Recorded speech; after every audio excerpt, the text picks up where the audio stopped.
Assalamualaikum warahmatullahi wabarakatuh. Perkenalkan, nama saya Putra Rizky Abu Rasidin. Saya mahasiswa IAIN Pontianak, jurusan Hukum Keluarga Islam. Saya di sini akan membahas pokok-pokok hukum dagang. Hukum dagang adalah ilmu yang mengatur hubungan antara suatu pihak dengan pihak lain yang berkaitan dengan urusan-urusan dagang. Definisi lain menyatakan bahwa hukum dagang merupakan serangkaian norma yang timbul khusus dalam dunia usaha atau kegiatan perusahaan. Hukum dagang masuk dalam kategori hukum perdata, tepatnya hukum perikatan. Alasannya karena hukum dagang berkaitan dengan tindakan manusia dalam urusan dagang.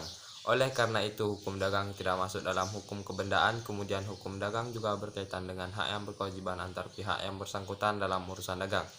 Hukum perikatan mengatur hal ini.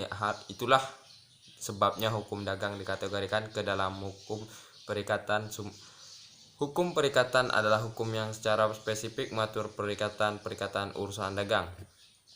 Sumber-sumber hukum dagang di Indonesia tidak tercipta begitu saja, melainkan berdasarkan pada sumber. Terdapat 3 jenis sumber yang menjadi rujukan dari hukum dagang, yakni hukum tertulis yang sudah dikodifikasikan, hukum tertulis yang belum dikodifikasikan, dan hukum kebiasaan.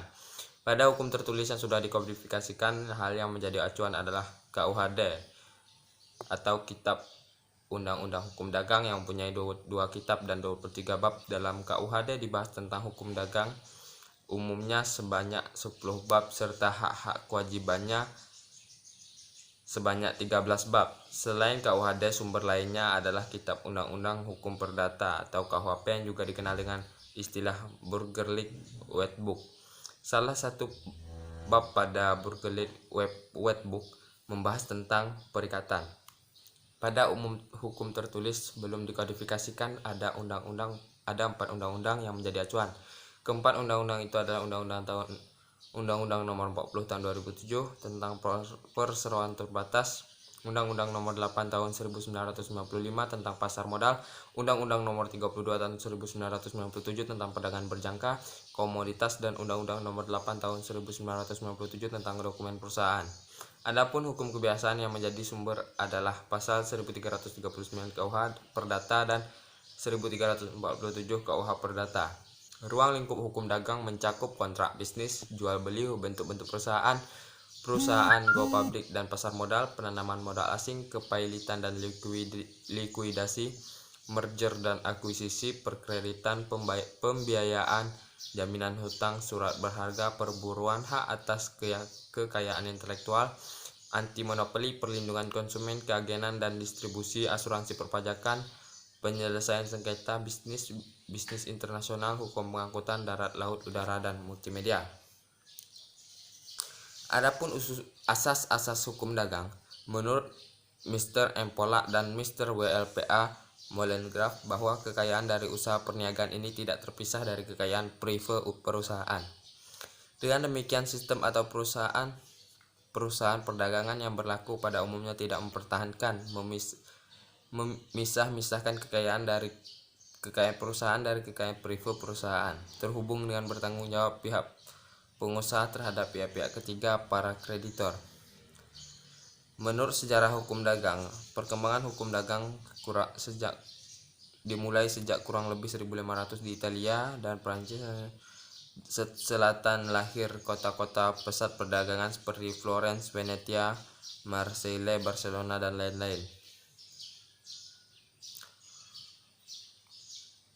Perbedaan dan persamaan hukum dagang dengan hukum KUHP adalah hukum dagang ialah hukum yang mengatur tingkah laku manusia yang turut melakukan perdagangan untuk memperoleh keuntungan, atau hukum yang mengatur hubungan hukum antara manusia dan badan hukum satu sama lainnya dalam lapangan perdagangan. Hukum perdata adalah rangkaian peraturan-peraturan hukum yang mengatur hubungan hukum antara orang yang satu dengan orang yang lain dan menitik beratkan pada kepentingan perseorangan. Hukum perdata merupakan hukum umum atau lex generalis, dan hukum dagang merupakan hukum khusus atau lex specialis. Dengan diketahuinya sifat dari kedua kelompok umum tersebut, maka dapat disimpulkan keterhubungannya dengan lex specialis derograt lex general, artinya hukum yang bersifat khusus mengesampingkan hukum yang bersifat umum.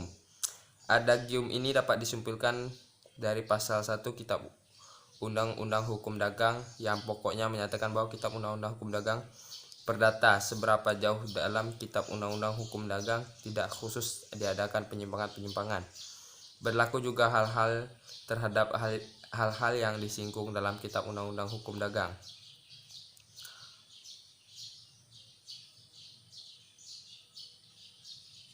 Sekian dari saya. Itulah yang bisa saya sampaikan. Terlebih itu kurang saya mohon maaf. Wabillahi taufiq wal hidayah. Wassalamualaikum warahmatullahi wabarakatuh.